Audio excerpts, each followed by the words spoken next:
enjoy the drive. And it's become such a mantra of my life. Because, as I look back, I think about how important it is to just be present and enjoy the moment. Who cares about the past? I mean, it's important. We talked a lot about the past today. There's some great memories, right? And the future, you know what? The future could be what you think. It could be completely the opposite of what you think. But if you enjoy the drive, enjoy every day, enjoy the moment, this moment that we have right here, right now, enjoy the drive. Hello, everyone, and welcome to this episode of the Rambler podcast. My name is Jimmy Smith, and I am your host of the podcast. I am the Assistant Vice President of Development and Strategic Initiatives here at Cathedral Prep, and also a proud member of the Prep Class of 2011. I'm very excited for you to listen to this episode of the podcast as our guest, Les Craig, provides us with some truly amazing leadership and business lessons that he's learned through his career, through the military, in the business communities, and having co-founded a couple companies, as well as working at an investment firm. A lot of great stuff he's going to share with us on this episode. But before we dive into that, I want to give a shout out to two organizations that are partnering with us at Cathedral Prep for our academic pathway programs. We offer 5 academic programs for our students to gain a higher level of preparation and intentional experiences. And these programs include Architecture and Engineering Pathways, Business Pathway, Global Studies Pathway, Medical Pathway, and Technology Pathway.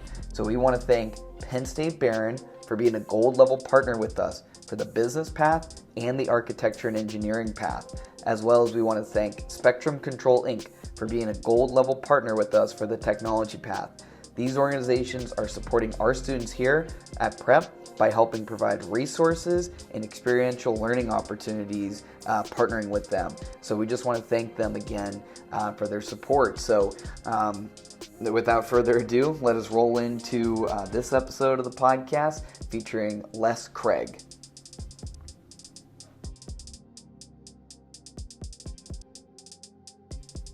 Hello everyone, my name is Jimmy Smith and welcome to episode number 37 of the Rambler podcast, where we are passionate about sharing what makes Cathedral Prep the standard of excellence. And on this episode of the podcast, we are thrilled to have Les Craig as a guest on the podcast. Les graduated from Cathedral Prep in 1999 and attended the United States Military Academy at West Point, where he graduated second in his class in 2003 with a degree in applied math and computer science. After graduation, he spent over 30 months deployed, serving as an infantry officer and platoon leader in the 173rd Airborne Brigade and the 1st Ranger Battalion, as well as an aide on General Stan McChrystal's staff as Joint Special Operations Command. Post-military commitment, Les served as a technical operations officer at the Central Intelligence Agency and also enjoyed a brief stint at the Johns Hopkins University Applied Physics Lab, leading a data science team focused on analytical products to enable a high-level military decision-making. So we're talking about some pretty high-pressure stuff here. That's good stuff. Les co-founded 2 companies after leaving the CIA in 2011. The 20, a data science services company, and Red Owl Analytics, a venture-backed cybersecurity software company that was acquired by ForcePoint in August of 2017. Les has been a partner at Next Frontier Capital since December of 2017, where he has led 12 direct investments and serves on the boards of 7 portfolio companies. Outside of work, he enjoys living in Bozeman with his wife and 3 children, enjoying everything outdoors that Montana has to offer all year round. So, Les, we're happy to have you on the podcast. Welcome. Thanks, Jimmy. It's such an exciting time for me to be here, and really great to get to know you a little bit and meet you. And just, I was going to say eerie, but the world, the prep community is just so small, so funny. So me and you, 2 months ago, we didn't know each other's name. That's right. Know who each other are. That's right. Then we come to find out our moms worked together over at Talbot. Yep. So not only that, and then last night I'm at Jeremy Lynch's house, who's boys basketball coach here at Prep. We're enjoying the party, and then Jeremy's mom, Irma, goes, hey, I think Les Craig is going to be coming over tonight. I'm like, what are you talking about? It's funny, I hadn't seen the Lynches in probably about 25 years. We grew up kind of down the block from them in Love Farm Subdivision in Mill Creek. So that's our sisters were best friends, and Lindsay and Sarah. So yeah, it's a crazy small world of just Erie. Wild. And now we're at family parties together last night, hanging out. My mom, last thing on this, but my mom said, she's like, I think if you and Jimmy would have known each other, you guys would have been like best friends at prep. And I said, yeah, probably. We probably would have. Yep. Oh, that was so much fun. It was a good costume party. You came dressed as guy right off the airport. Right? Exactly. And then my wife and I, we did Jim Halpert and Pam from The Office. So, it was good. Yeah, it was a fun party. time. So it was great to meet you then. Kind of a little precursor for today. Being able to meet. It was really cool. John Cordier, class of 2010. Was on the podcast a couple months ago, and he kind of made our introduction. So it's just cool, again, that prep community, the network that we share, being able to introduce one another, and John's doing great things, and you and him linked up through business, right, out there. Well, that's another crazy small world story. John and I met in Salt Lake City about 2 years ago. He's an incredible founder of a venture-backed company called Epistemics. You had him on the podcast, but we met at a conference. Didn't even know he was from Erie until about a year into our relationship. Come to find out, my mom taught him in religious ed at Our Lady of Peace Parish when he was 4 years old. She taught preschool, and I actually was an assistant in that classroom. So I was 15 years old. Yes. I'm 11 years older than John, and I met him when he was 4, and now we're working together kind of professionally as a startup founder in the Rocky Mountain community. So funny. Isn't that wild? Yeah. And people ask about prep, what makes it special. It's things like that, it's just that brotherhood. Because immediately you guys found out you both went to prep, not only from here, but you both went to prep. It's like, oh my gosh, all right, we're good now. We can move forward and do all this stuff. Prep lives on through generations of amazing men and women, so it's exciting. Yeah. Exciting to be part of that institution and everything it means. Yes, absolutely. And so I had a chance to read your bio, and before we kind of reflect on your time at prep, we get into some of the questions I have prepared for you. Tell us a little about yourself. I read your bio, but tell us about yourself. What exciting projects you've been up to, and who you are. For people who maybe aren't as familiar with Les Craig. Yeah, so I'm kind of in the third. I would call it sort of the third phase of my life right now. Raising a family in Bozeman, Montana. I'm a partner in Next Frontier Capital, so my day-to-day job is really supporting and investing in founders, tech startup founders in the Rocky Mountain region. So I've made investments, our firm's made investments in Colorado, Utah, Montana, Idaho, Wyoming, and Washington State. We also look we're looking closely at opportunities in Arizona, New Mexico, and Nevada right now. So think of that kind of whole Rocky Mountain tech corridor is where I operate and where I invest in founders. I would say, though, in this phase of my life also, with a 15, 13, and 9-year-old, I'm really, more than anything, like a hockey dad, a soccer dad, a volleyball dad, a dance dad. Those are some of the activities my kids are in. And then, really just try to spend as much time as possible outdoors with the family. And that's really what precipitated the move to Montana in 2015. I was living in the kind of second phase of my life, was kind of military and DC Beltway.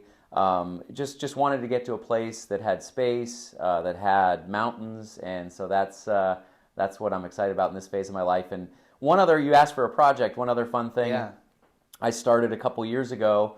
I actually have a podcast as well. So if you're a podcast fan and you want to check out Found in the Rockies, I'm the host of that show, and we interview founders, funders, and ecosystem builders in the Rocky Mountain tech region. So, very cool.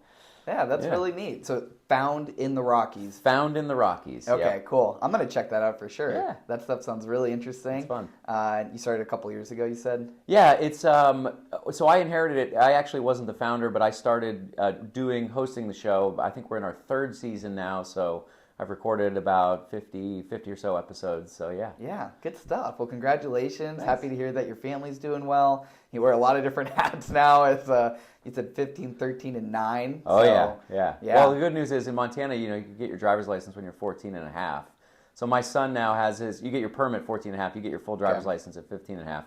So my son has his full-blown license, although it just, here in October we just got about 6 or 8 inches of snow this week. So I told my son, we might want to wait on the snow driving until dad gets back home. Well, I think all the listeners to the podcast that live in the Erie area are getting a little scared now because this episode will come out in November. We're thinking snow. It's going to be like, oh man, it's coming. Let it snow. Yeah. Here's your warning to get your snow tires on before it hits. That's right. No, that's good stuff. It's great to hear all the amazing, work you're doing and whatnot. We'll get into a lot more, some content on some things that you've been able to experience in your career. And I didn't say it yet, but thank you also for serving our military. Really appreciate your service, being deployed and all that. It's a major sacrifice and something I know me and my family we don't take lightly. So just want to thank you for that. Well, it's my pleasure. I often tell people too, when I was at prep, I never really had any ambition to serve our country. And frankly, I mean, the crazy part of the story is even when I went to West Point, that decision was really motivated by more career-wise. I wanted to be a medical doctor. Specifically, I kind of had an ambition to be an orthopedic surgeon. And I started out in pre-med at West Point, but decided just it wasn't my thing. I just didn't have that same sort of passion for it that I noticed my classmates had. And so I dropped the pre-med major, applied to Notre Dame, got in for transfer admission, and it was actually summer of 2001, my tactical officer would not sign my paperwork. He said, you need to go out to the Army, see a unit. If you go see an active duty Army unit and you still don't want to be in the Army, I'll sign your paperwork and send you off. Wow. You can be off to Notre Dame. So I went out. They sent me to Wiesbaden, Germany that summer. I flew all around the Rhine River that summer. Was going out to German clubs with this officer that I was shadowing, who was a pilot. He had a Porsche. I was like, this Army thing is pretty cool. They rolled out the red carpet for you there. So I came back in the summer. So when you take your oath at West Point, summer. Or fall, late August, before you start classes of your junior year, and that's when you lock into your service. So I came back and I said, I think I want to be a pilot. Yeah. I want to fly helicopters. Took the oath in August of 2001, and then a few months later was September 11th. And so for me, wow. I was super thankful that I decided to stay, because after 9/11, here I was at the academy, and that for the first time, that was really when I felt that calling to serve, and I was grateful that I just so happened to be at the U.S. Military Academy. Yeah, you talk about timing. That's unbelievable. Yep. Yeah, that's crazy. Well, we'll get into some of that other stuff with the military too in a little bit here, and let's take you back a little bit more. Even coming to prep. Yeah, sure. What was the decision like for you to come to prep? Was it easy one? Were you always going to go there? Was it kind of, tell us about that. So I would say, I grew up in Mill Creek Township, right near Grandview Elementary School for the most of my life, and then moved to Love Farm when I was going to middle school at Walnut Creek. I would say I was destined to be, can I say this on the podcast? A McDowell Trojan. Oh! Sorry. Sorry, I had a momentary lapse of judgment. No, but that was what I felt growing up, right?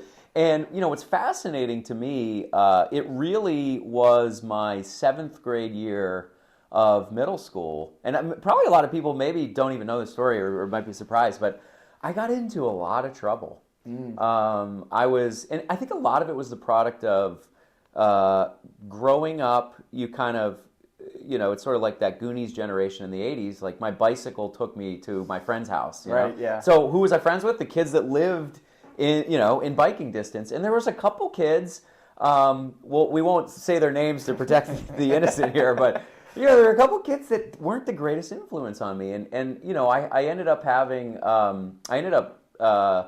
selling fireworks out of my locker. At Walnut Creek, too. It's kind of like I was an entrepreneur. You were, yeah. I started out selling sour, gumballs from the Pace membership warehouse, and realized that there was a lot better margin on fireworks. There you go, yeah. I started selling fireworks. A kid that was in my, was not in my group, but a really, really kind of bad kid that rode my school bus, lit one off on the bus. We were on Love Road going home. I'll never forget this. It was like one of those big moments in your life. Yeah. Lit one off on the bus, goes to throw it out the window. It hits. Oh, and of course he was a smoker. He had a lighter, right? Yeah. 7th grade kid with a lighter. Course, yeah, different time. So he lit one off on the bus, goes to throw it out the window. It explodes on the bus. Thankfully, nobody's injured, other than maybe some hearing damage. I mean, it was loud. Yeah. But bus pulls over. Police show up. Bart gets taken off the bus, and I'll tell you what, that was a sleepless night for me as a seventh grader. Yeah. But the next day at school, cops show up at my locker. I had stuff in my locker, and I got 10 days of out-of-school suspension. Wow. And a pretty serious event. My dad always said lessons learned young are learned cheaply. I'm thankful I learned that lesson. But things didn't get better in 8th grade. I was hanging out in a kind of bad group of kids, and one of my buddies brought a gun to school. He got in trouble for that. I was associated with it. And so I kind of look at that time of my life as like I was always a kid that had a lot of potential, I think, growing up. I was just because of the family environment that I was raised in and how involved my parents were in my life. But as I started to get bored with things, I started to get in trouble. As I started to not get challenged as much as I could have been, I started to get in trouble.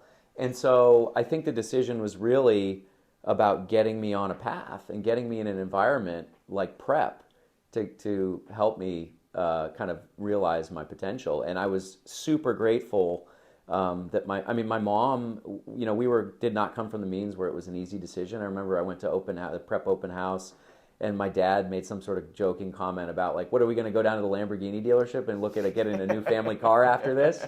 And it was a big decision. Yeah. My mom went back to work full time just so that I could, she could afford to send me here. And I'm just super grateful for all those things because prep absolutely changed my life. And so it was a strange circumstance of decision, but I'm glad I did it. And then when I got here, it was a little bit lonely at first because I didn't have a group of kids. I didn't go to a parochial school. Right. I didn't have a group, but it didn't take long. I remember the first couple weeks of sitting at the lunch table where it was like the island of misfit toys, like the 5 kids. I remember it was like Dom Barbado, Young Fom, like some of my buddies. Yeah. That like didn't go to parochial schools, but we just Right. kind of Ryan Bondi. We latched together. Yeah. And before long, you get integrated. You get your friend groups, and the rest is great memories and great history. But it was a impactful decision. And I'm super grateful that it worked out that way. I remember my freshman year, I don't know why my schedule was the way it was, but I had like first or second lunch, and it was with all upperclassmen. So me and like this group of 10 freshmen sat together. We didn't really know each other very well. We just kind of found each other. Yeah. We're like, oh, we recognize each other from orientation. And then we became friends, you know, and then you find, like you said, your other friend groups and whatnot. And now your mom, she went to Villa, right? My mom was a Villa grad. Yep. And her brother, your uncle, went to prep. That's so right. you kind of had connections in the family already. Exactly. So I'm sure that helped your transition as well. It sure did. Yeah, to come here. But that's really cool. So when you were at prep now, and you look back on those years from your vantage point today, what are the things that really stand out to you in terms of, special memories or teachers or people that really stick with you? Definitely. When I think about prep memories, if you ask me that question on the spot, I think what I would typically sort of default to, I would go to, we played Lower Merion my freshman year. I took the bus down to the state finals. Sister Jim was like the bus moderator, and we were doing all these cheers, and it was like super fun. But I saw Kobe Bryant destroy prep in his last game before he went pro. So cool. Like you think about memories like that, like they're incredible. I remember the state Final Four. I think it was my junior year in baseball. I remember all those baseball spring break trips to Arizona and Charlotte, and that was the first time I ever got on an airplane. Yeah, was with the baseball team to go down to Charlotte my sophomore year, and it's just there's incredible like spot memories. All the Villa, I did a bunch of shows at Villa. All the Villa girls, I only ever dated Villa women. For the record, so, yeah, for the record, just important. But I think about those memories, those dances, those. Just those friend groups. I mean, it just was, there's so many fun memories. Now, but I say that with a huge asterisk, because when I really think about what are my greatest memories at prep, when I really deeply, deeply think about it, they were all in the classroom. Mm. And that's the way I believe That's what high school should be about. Yeah. It should be about school. It should be about the classroom. And granted, there's amazing things that transcend the classroom, but that's where it all begins. That's where culture begins.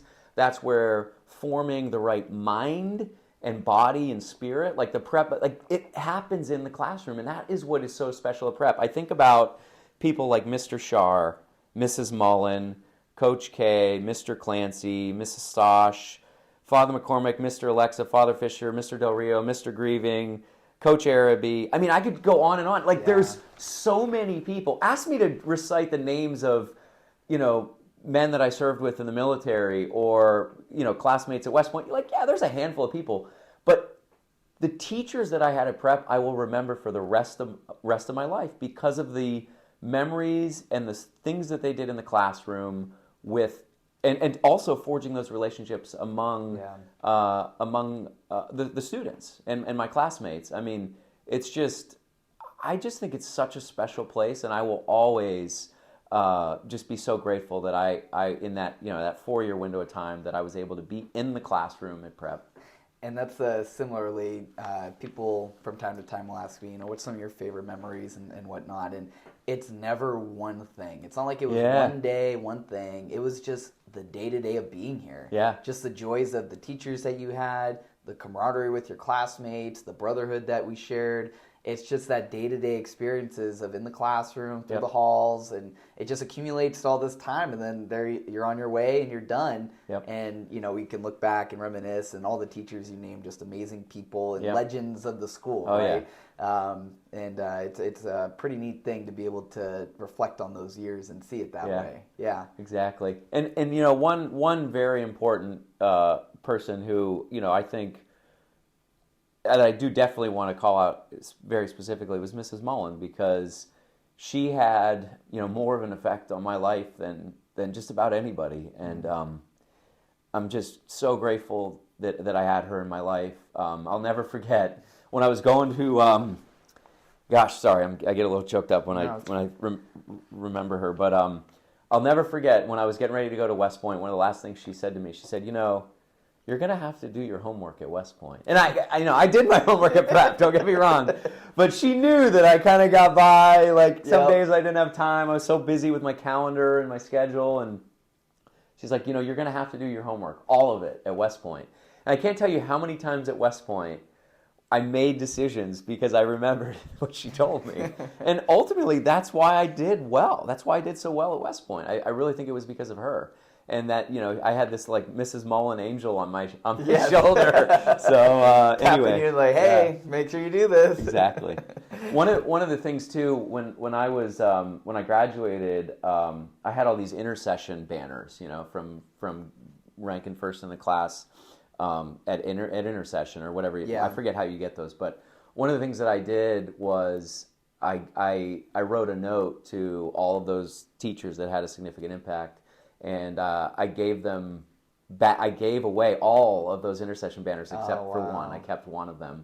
And part of the note, part of what I recognized with them was, I thought about those banners, and I didn't earn it wasn't because of me that I earned a single one of those. Yeah. It was all of them. Yeah. They were the ones that were responsible for everything that I did at prep, and so.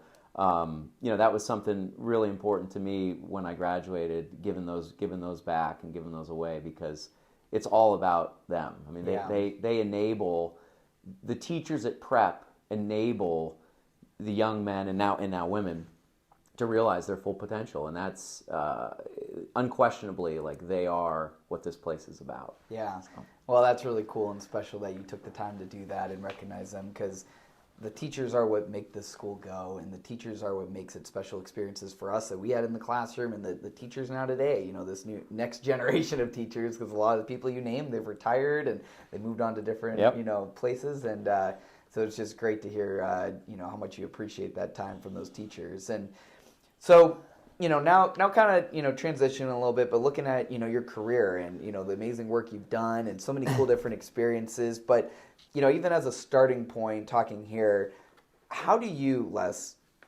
define and measure success in your professional life? And this will kind of give us a starting point for our conversation for our listeners to get some frame of reference for how you see that.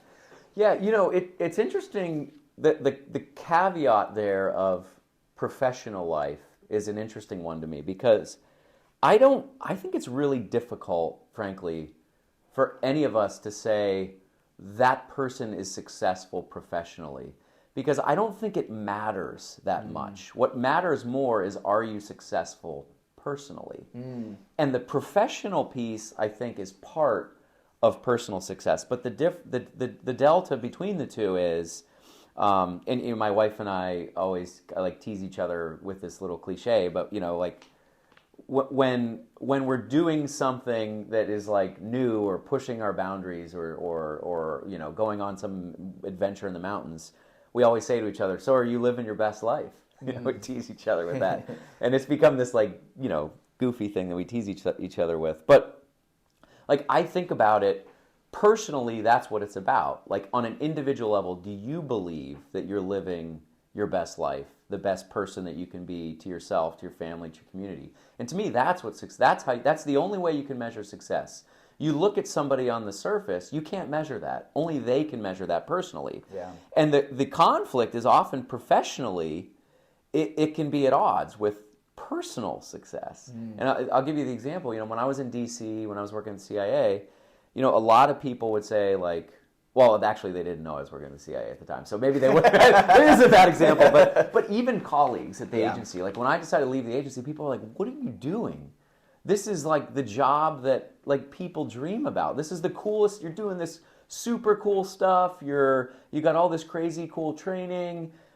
You're living this dream of and by the way, it's not, you see Jason Bourne on TV. It is not that. The training is. The training is I cool. was picturing in my mind, you were Jason Bourne. Yeah, let me tell you, it's definitely not that sexy. But the training is. The training's awesome. Yeah. This training is Jason Bourne stuff. It's super fun.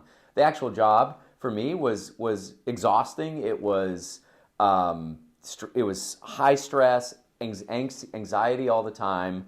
I was traveling 80% of the time. I was not a good husband, not a good father during that time period. I was depressed. I had severe depression. I was also dealing with a lot of post-traumatic stress and a traumatic brain injury from when I was on active duty. It was the worst of my life. But on the surface, you look at me, beautiful house in D.C., Northern Virginia, he's got it together, beautiful kids, beautiful family. That was the lowest of the lows in my life. I was not successful at all as a person. And it was in stepping away when suddenly, I took a huge pay cut. I go out and, run an entrepreneurship program at Montana State University. People are like, "What are you doing?" And I was like, I'm focused on my personal success and happiness, right? And I think when you pursue that, and you are constantly in pursuit of the evolution of it, because it changes too. Nobody is just made, they're successful, they're happy, even personally. Right. It's a constant struggle. Ray Dalio talks about this in Principles, and I love the theme of that book, which is success personally is about embracing the struggle, or we say in the military, loving the suck. Life is hard. It's always hard. It's hard for everybody. And if you have to keep pushing yourself to be well, be healthy, and pushing others around you, your family, your community. It's all about embracing the struggle and constantly striving for growth and achieving that, ultimately that happiness. That's success. Yeah. And if we have young listeners on the podcast here, I would say, to add on that, when you're making those decisions, look at it holistically. Look at all the different aspects of taking a job or a career or moving are going to impact you personally and professionally. Because sometimes, to your point, you probably took that job thinking, life's going to be great now. You have this job, you're going to be living in D.C. All the things that you said made it look like you were successful actually turned out to not. Exactly. And you can't always predict that. You maybe not have been able to see that, but at least have the foresight, taken from what Les's experiences are, to say, take a step back and realize what this all is going to mean for you. Yep. And if it's the right decision, do it. If it's not, because you just feel in your gut's not right, look at other opportunities. That's Find right. something else that's going to fulfill you more personally and professionally. That's exactly right. And I think the reality of this is for so many people, and by the way, I think this is we're in the midst of a pretty serious epidemic right now when it comes to mental health and when it comes to wellness. And what I always say to people is, if you are in a situation and you don't like something about your life, or you're not well, get help. Ask for help. I mean, we all need help. Everybody, every single one of us. We need people to talk to. We need people to bounce ideas off of and things off. But we can all change. We can all, and especially when you're a part of a community like Cathedral Prep, you have a network of people that want to see you thrive, that want to see you well. So get well, get help. Yes. Yeah. All reasons to get well, whether it is success, mental, whatever it is. There's a network of people here that care about you and want to see you do well. You just have to. It takes, and don't get me wrong, it's not easy. Yeah. But it takes a commitment to wanting to get help and wanting to get well and asking for it. Yeah. And that's harder than just about anything in life. But if you do that, you can fix it. Yeah. Next question for you on the subject of success, leadership. We said in your bio you were deployed. You had a time that you were away. Amidst, I guess this would have been post 9/11 now, because as you said, it was kind of that August right before that you actually signed up and went forward with everything. When you look at your time deployed and your time in the military, what are some of the key leadership lessons that you learned during that time that you've been able to apply through your life and your career? Yeah. Oh, man. Leadership. You want me to tell some more stories here, Jimmy? Okay. I've got a couple. There's a couple fun ones. So I'll share one in particular. So when my first deployment was Afghanistan in 2005, and I basically got on the ground. I took over an infantry platoon. And led multiple combat operations over the first 6 months of that deployment. I got picked up to go back to Ranger, to go to selection, to go to Ranger Regiment. And so I redeployed. So you always get a short break where you get to go home and see your family. I took that short break. Yeah. And I went home to go to Ranger selection for 2 weeks. And I got picked up to go. So I got on orders, and I thought, well, I'm not going back to the war zone. Yeah. I'm just going to go back to Italy. And on one hand, you're kind of sad, but I kind of knew it was going to happen because I'm not going to fail out at Ranger selection. Yeah. So I get back to Italy, and I come down on orders to go to Afghanistan. And I'm like, well, what do you mean? I'm supposed to go to, and they said, no, you don't understand. The rear detachment commander told me there's been one lieutenant that was killed while you were gone, and another lieutenant got injured. And so we're short on lieutenants. We need you to go be the support platoon leader.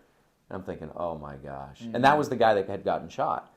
It's probably the worst job in any combat theater because you're a soft target. You're escorting supplies through the battle space, so it's like what they're trying to hit with IEDs and small arms fire.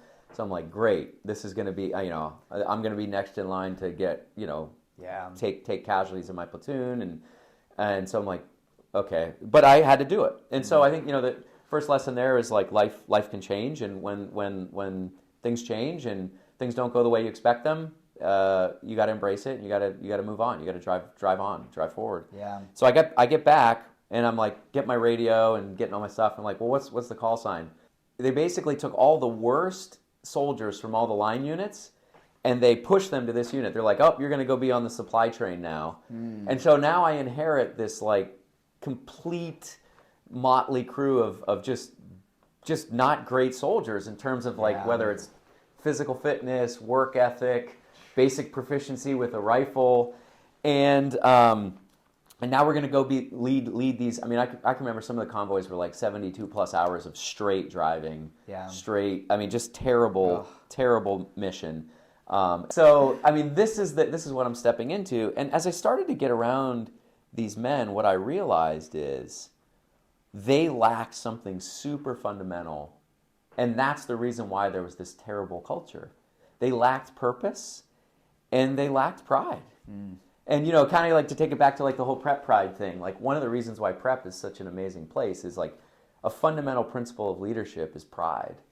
You have to believe in your brand and you have to believe in your boss, your leadership. And when you can rally behind a brand or a mascot, that's 90% of the battle sometimes, because that pride will drive you to accomplish a mission. And so I got this idea to rebrand the platoon as the Hooligans. And so we changed the call sign, so I became Hooligan 6. And I asked the guys, I said, we need a really cool mascot. So I don't know if you ever seen 12 Monkeys. There's like that logo from the movie, which is like a crazy monkey with monkeys all like surrounding it. So we adapted that, and instead of the 12, we turned it into S&T, Support and Transportation.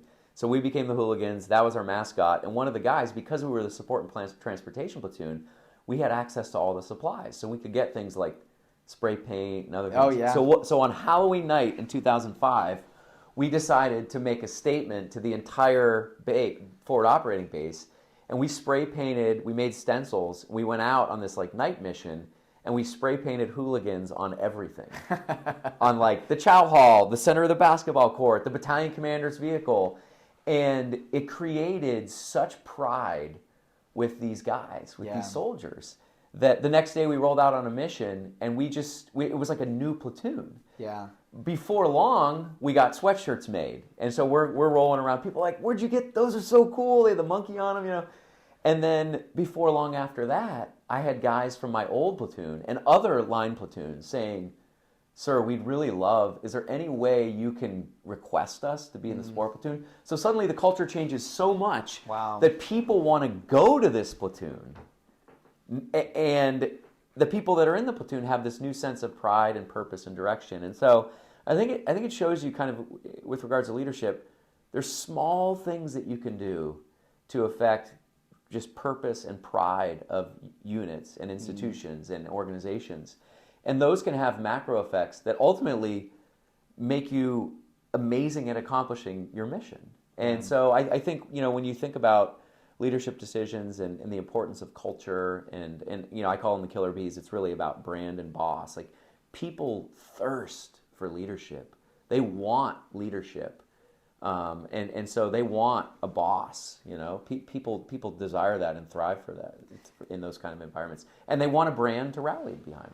Well, just listening to your story about that, it's something that I know I just got a lot of just listening to, because that was a situation that you inherited. You weren't lining up to try to take this squad over, this platoon. It was, you were given this, and you identified quickly, if you don't change something in that culture, you're going to have a tough time with what you have in front of you.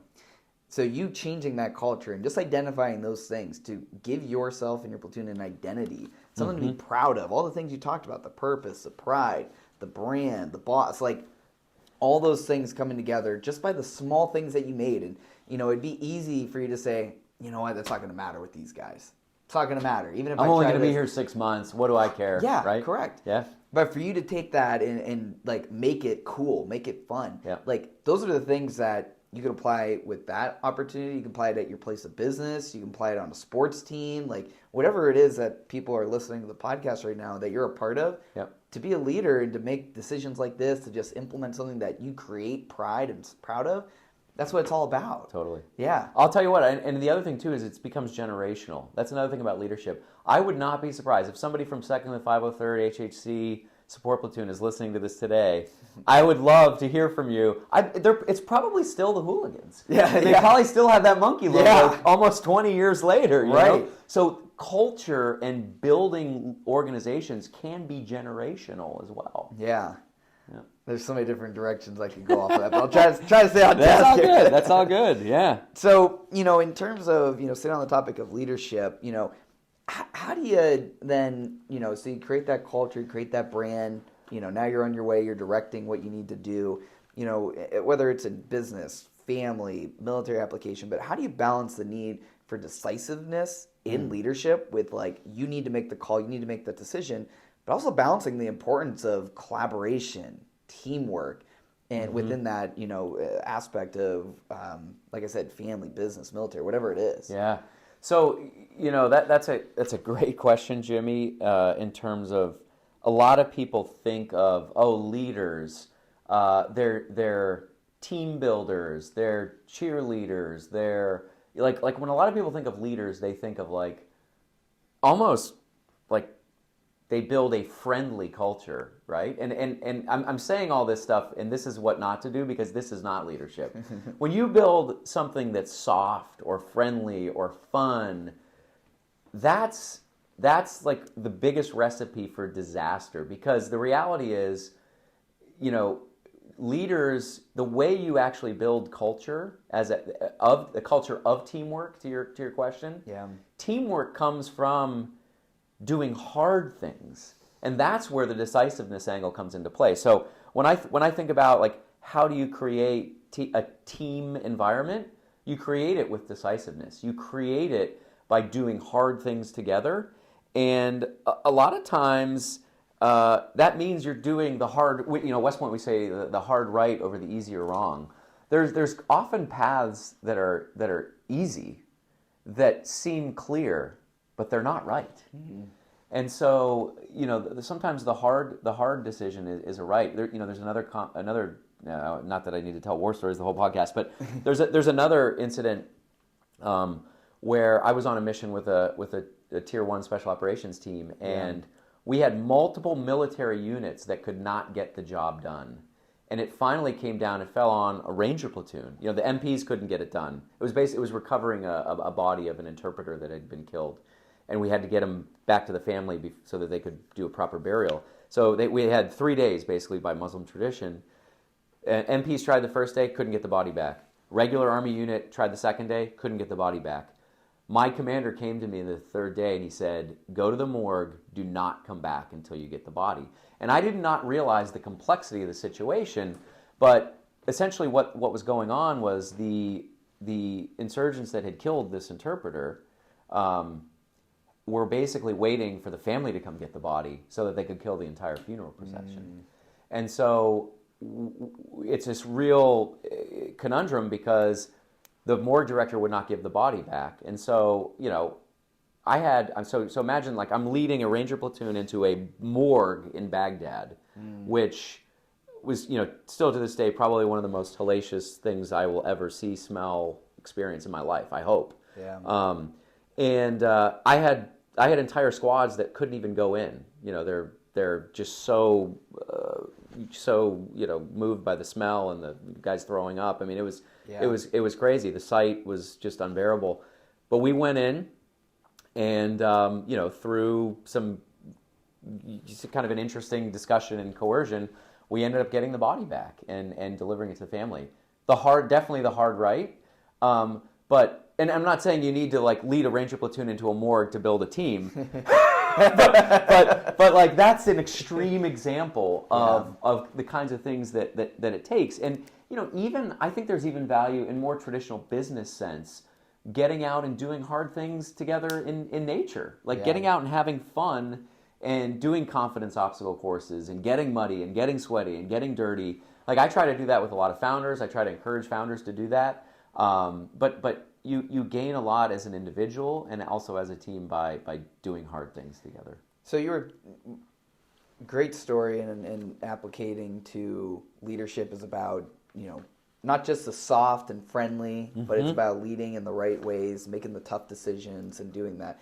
As a place of business or putting together a team of any sort, we all need people, right? One of the conflicts could be, well, Les, I barely can get a team together as it is. How am I supposed to have the standards, up here at a level, 8, 9, 10, when I can't even get 3, 4, 5? So how do you create your team and build that off of, needing people to grow your team, but waiting and trying to figure out the right people? Yeah. Does that make sense? Yeah, I think so. Yeah. I think the thing about a lot of team formation and just developing culture, company culture, is you sometimes, like in the military, you just have to work with the hand that you're dealt. The nice thing when you're the boss or when you have your own company, you can pick. You get to pick your platoon, right? Yeah. And that's a great thing to be able to do. The downside of that is if you get to pick, you can make the wrong choice. But ultimately, I think, what people really, when I think about leadership, I kind of think of there's like 5 things that leaders need to do. Number 1, you need to love. And when I think about love, I think about it's putting other people before you. It's putting the mission first. We used to say in the military, mission first, people always. If you accomplish the mission, you're ultimately taking care of your people. But through accomplishing the mission, you love your people. And sometimes love, just like in parenting, it's hard. The hard right is sometimes tough love. So that's kind of number one. Number two, the motto of the 75th Ranger Regiment is sua sponte, which basically means of your own accord. And so I say, like, leadership is lonely. It's a lonely profession because you have to do it. You have to do it of your own intuition and of your own decision making. Now, the reality of it is, when you're a leader, it's a lonely job, but the fruits of leadership are community and team. So it's only lonely in the fact that it's you've got to be decisive. Number three, I think of leadership as leaders have to sell, and what they sell is confidence. And I've got some great stories on that if you want to go there. But it's really via what I talked about earlier, which is like people want task and purpose, and you have to be a confident leader and sell your confidence and your ability to make decisions every day. It's what you do as a leader. And then similar to that is there's the sell, and then I also say, like, number four is the del, which is delegate. You can't do it all. You cannot do it all as a leader. So you really have to delegate two things. You have to delegate authority. You have to give people the authority to make decisions. And second, you have to hold them accountable. You give them responsibility. Sometimes where I see leaders screw up is they do one of those things but not the other. They delegate responsibility but not authority, or they delegate authority and then they're like, oh, well, I'll take ownership. That's on me, And it's like you have to delegate both things. And then the fifth thing is you have to have thick skin as a leader. And that's another one that I think kind of dovetails with the love thing. Like, sometimes, like, the way that people show love for you is by jabbing at you or trying to challenge you or make you better, and you gotta have thick skin. So. Yeah. And any of those can be peeled back. There's some fun stories, obviously, with all those that I have. And those are topics that we could probably spend an hour on each one. Like, those are all really good things right there, and something that if you feel like you're lacking in one of these areas, go invest some time in studying how you can improve yourself as a leader. Books, podcasts, tons of great resources out there. So maybe that's a book I should. I think so too. I think I would read it. I would definitely read that. So we've talked a lot about your time at Prep. We talked about some military leadership experiences. And I kind of want to make one more transition here before we end the podcast, but talk about some questions in regards to business. Some of the things that you're doing in the business world, some things that you've learned from founding companies to being a partner in your investment firm. So, you've co-founded, you founded 2 companies. Yep. What are some common threads that contributed to their success, and also how do they differ? Yeah, I mean, that's a great question. I would say common success. I mean, there's both of those companies. I would say it's almost funny that you categorize, like, how would I characterize the things that made those companies a success? Yeah. I would actually consider neither of those companies a raging or wild success, but I would also say that they weren't failures. I think I think more than anything, I learned a lot from those companies, from founding those companies. And to me, that's what it's all about. Like, when you start a company, it's about putting yourself in the arena. Like the quote. Oh my gosh, why am I blanking on who said the arena quote? Anyway. So blank. Oh, right behind you on my wall. Is it on the Theodore Roosevelt? Of course, it's on the wall. That's why I forgot it. There it is, Roosevelt. Yeah, I was like picturing him. I'm like, why? That's one of my favorite quotes, and hence why I have it framed on the wall there. Yeah, so funny. It's right behind me. Of course, I forgot it. Anyway, but I think it's really about putting yourself in the arena, and there's not too much that you can actually fail from in life. Like I think about like there's a couple things. If you do something illegally, unethical, or you're not learning, that's a failure. So those to me are failures. A lot of times people look at a company and say, "Oh, that company was a failure." I mean, frankly, like you could look at Red Owl and say that was a failure. I don't think you'd look at the 20 and say that's a failure. We just kind of wrote it off into the sunset. But the biggest takeaway from those two companies is like they put me in this cauldron and created like a more so than even like a PhD learning environment in entrepreneurship and founding companies. You know, the 20 was bootstrapped. That was a services company. I learned so much from that. Red Owl, venture-backed company. I mean, that's the reason why I can do what I do today. You know, I got a PhD in how to do venture the wrong way, basically.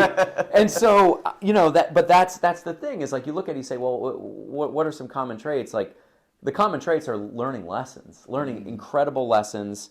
And I think it's always, you know, it's really these second chances that you know, I'm a big fan of giving people second chances in life. I mean, I think about like my fireworks thing. Like, I got a second chance at prep, and that changed my life. And there's been many more of those throughout my life too. But you know, there's learning lessons and then getting a second chance and then not repeating those mistakes. Yeah. To me, that is the critical ingredient in being, you know, successfully starting any company.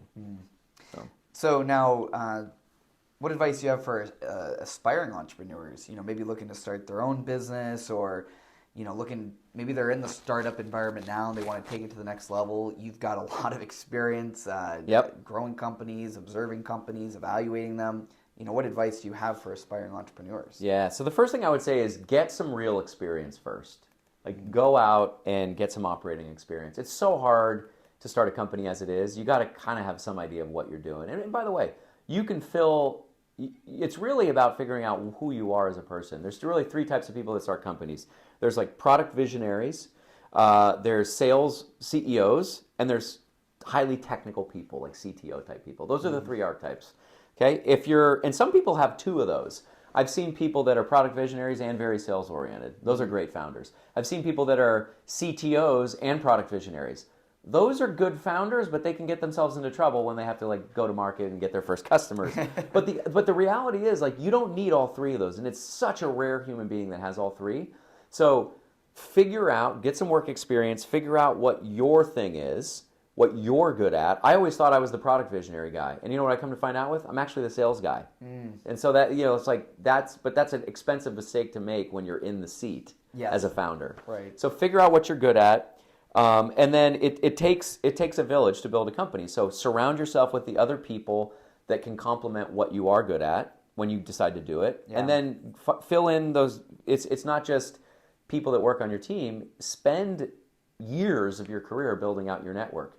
You're going to need business contacts. You're going to need investor network. You're going to need an angel network. That you can't just snap your fingers and expect to have that overnight. Right. That starts years before you need it, and it's a constant watering and feeding that it requires. And then the last thing is, I would say, truly love what you're pursuing. It has to be your passion, and if it isn't, you will not be successful. Period.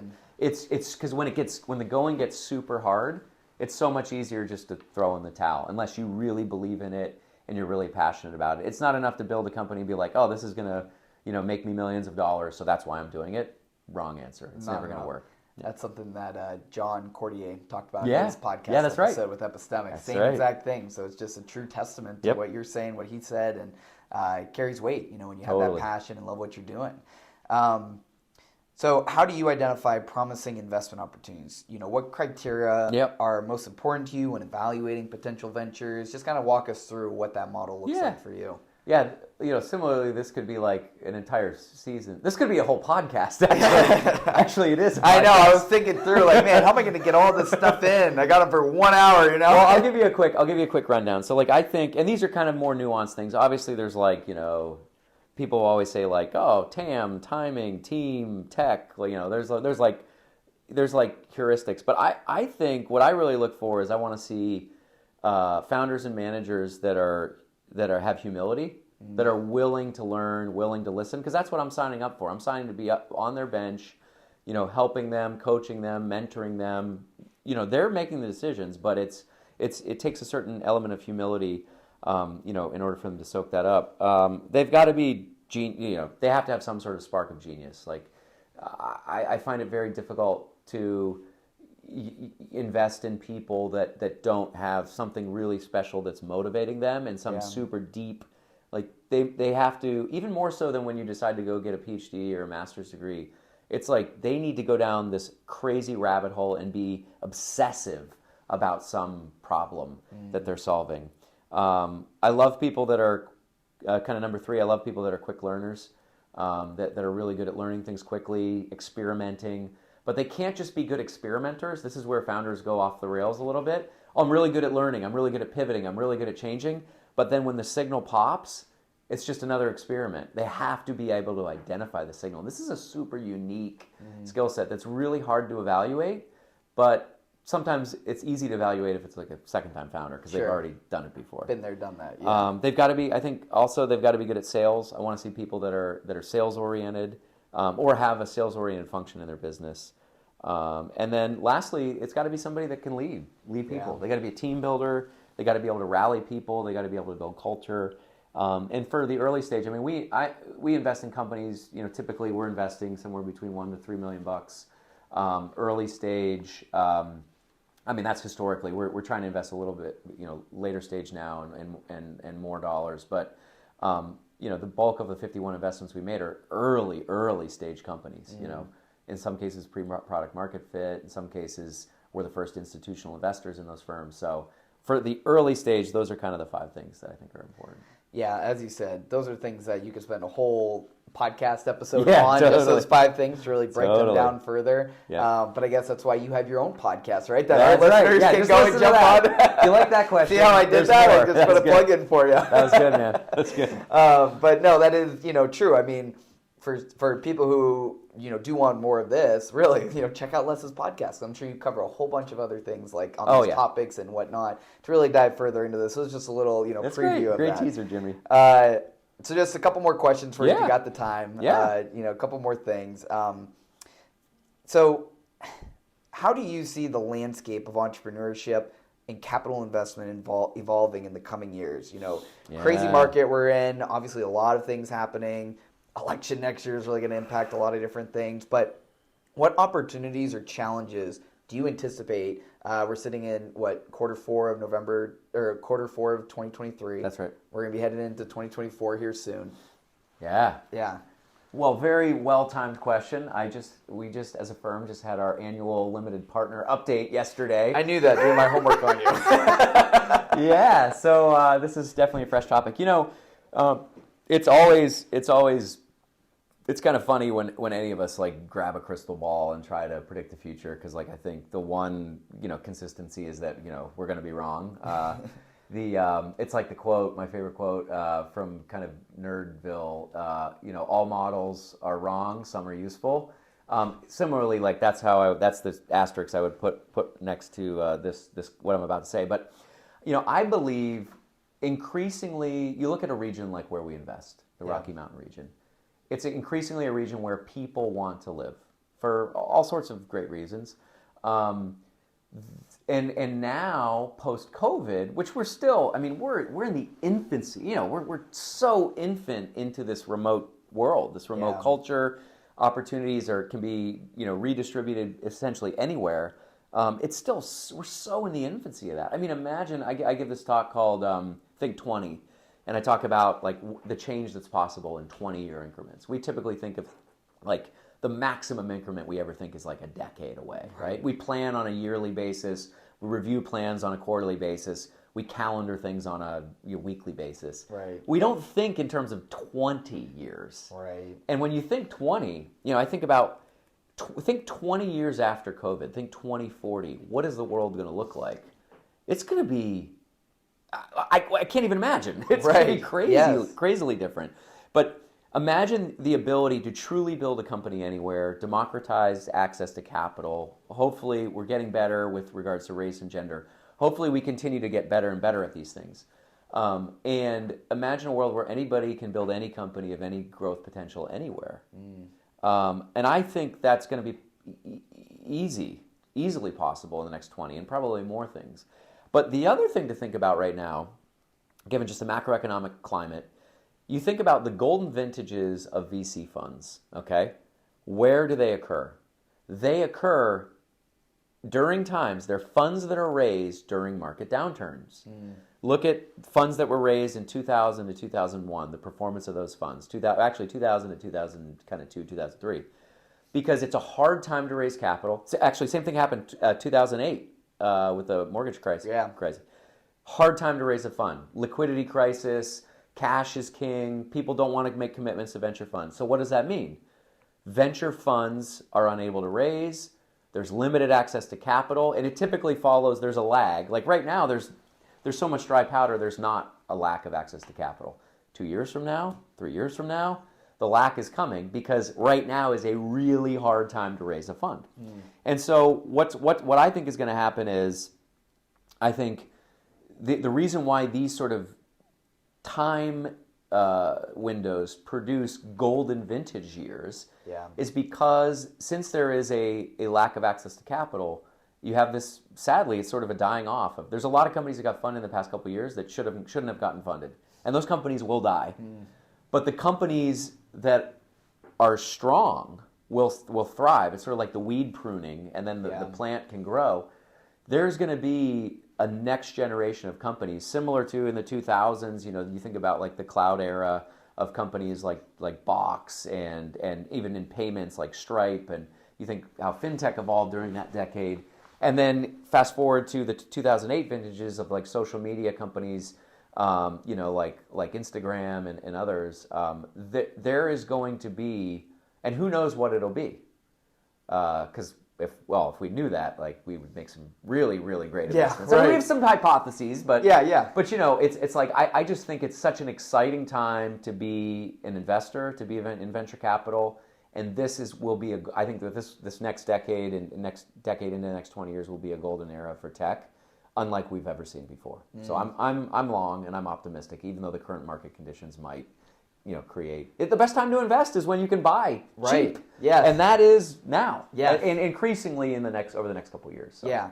Well, and I like how you started off even saying, the talk that you give, think 20, it's so true. We look at our week, quarters, years, and it's like the small little window in terms of time. And for the people who are a little bit older on the episode listening, and you can think back to 20 years ago, it doesn't feel like it was really that long ago. And in the talk, I show a picture of myself in a treehouse on West 43rd Street that my dad built when I was, in 2000 or in 1983, and then you fast forward 20 years later, and I'm in camo in the treehouse and stuff. Fast forward 20 years later in 2003, and I'm a graduate and I'm in camo and I'm in the Army. Yeah. And so, like, even just from a human being perspective, how much we change in 20 years. And then multiply that times all of us and how society and culture and everything else changes in 20 years. Yeah. It's significant. Yeah. Well, all right, Les. So it's been awesome talking with you through this episode of the podcast. You've shared so many amazing leadership lessons for us, things that you've learned through your career about success and principles of it. Last question for you is a fun one. I know you said you listened to John's episode, so you probably know what's coming. I know it's coming.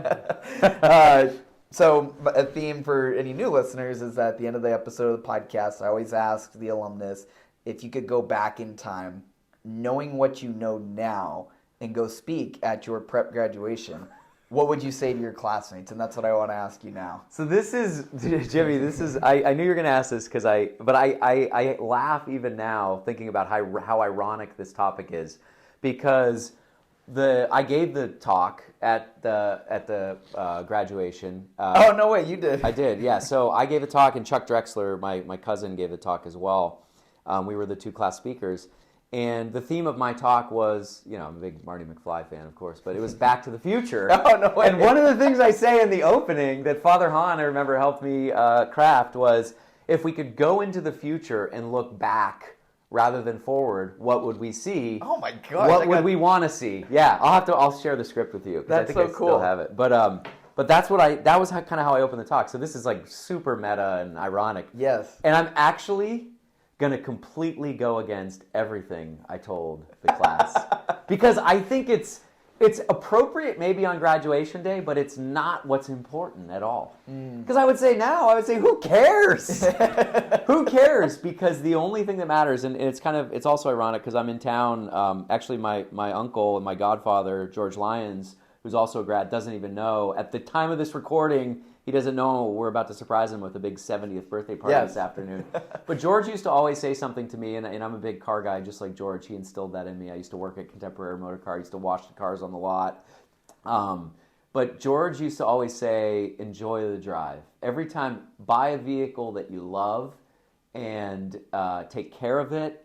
And every time you get in that vehicle, I don't care if you're going to the gas station or driving to work, enjoy the drive. And it's become such a mantra of my life, because as I look back, I think about how important it is to just be present and enjoy the moment. Who cares about the past? I mean, it's important. We talked a lot about the past today. There's some great memories, right? And the future, you know what? The future could be what you think. It could be completely the opposite of what you think. But if you enjoy the drive, enjoy every day, enjoy the moment, this moment that we have right here, right now. Enjoy the drive. That's what I tell them. Yeah. Well, it makes it special, too, when you just bring it back to where we're at in this moment of your life. Because so my wife and I, when we were talking with you last night, we were joking about we have 4 young kids. And it's very easiest to fall into hearing their crying and whining and say, oh, I can't wait till they're out of this phase. And look, our oldest is 5 already. And it's like, he was just a 1-2-year-old boy, just couldn't do no wrong at the time. Wait till he's 15. The stories you were telling us last night had us talking on the way home, like, oh my goodness, we need to really... But it's not wishing these years away. It's enjoying where we're at. It's personally, it's professionally. Enjoy the drive. Enjoy the drive. Those kids crying, and that's just your engine winding, enjoy the drive, Jimmy. And... well, Les, I got to say, from not knowing you 2 months ago to now, I feel like we've become very close friends now. And we are. Almost family, it I feels agree. like. But no, it's been really great talking with you through this podcast episode. There's a lot of things that you shared with us today that, personally I'm going to reflect on and really evaluate my own leadership, the things, that way I frame success in my personal lives, my professional lives. So I really appreciate you taking the time, doing all this for preparation. I know you brought notes with you and really wanted to give us, your best for this. And I really want to thank you for that. Thank you, Jimmy. It's been an honor. And I want to also just thank you for what you do for Prep and for this community. The school is so lucky to have you. This community, Erie, is lucky to have you. And I'm excited to get to know you better and keep following your amazing progress and trajectory with the school. So yes, sir. And also, by the way, for any grads that are out there, if you're in the tech industry or you're an investor or anything that I can ever do to be of help, Erie is definitely near and dear to me, and I'm a big fan of this community and the people in this community and in the Prep network. So please hit me up, and on LinkedIn, I'd be excited to connect. Yeah, absolutely. Well, thanks again, Les. Really appreciate your time. Thanks, Jimmy.